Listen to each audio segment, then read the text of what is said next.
Welcome back mga katambalan, mga hot topic and issue pag-usapan natin. Active po tayo kay Barbie Fortesa na kung saan nga po ay nag-post itong si Barbie sa kanyang social media account at naka-face mask nga po itong si Barbie.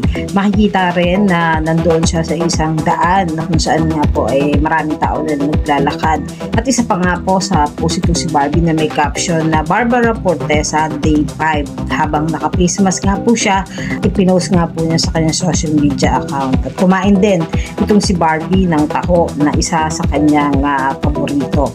At isa pa nga po sa kaabang-abang kay Barbie ay ang Kontrabida Academy na pagbibidahan nga po ni Barbie at ni Miss Eugene Domingo. At magkasama nga rin po sina Barbie at Jameson Blake dito sa Kontrabida Academy na isa talaga sa aabangan kay Barbie Fortesa. Yung mga maiit na eksena doon sa Kontrabida Academy na talaga namang kakaiba yung tema ng Kontrabida Academy na ipapalabas nga po to sa Netflix. Kita nga yung husay nitong si Barbie at magkakasama nga sila dito ni Jameson Blake na kung saan nga rin ay napapabalita na madalas na nakakasama nga nitong si Barbie sa mga party at sa mga fan run na kung saan nga po ay parating nagka-holding hands yung dalawa na talaga namang makikitang very gentleman nga itong si Jameson Blake.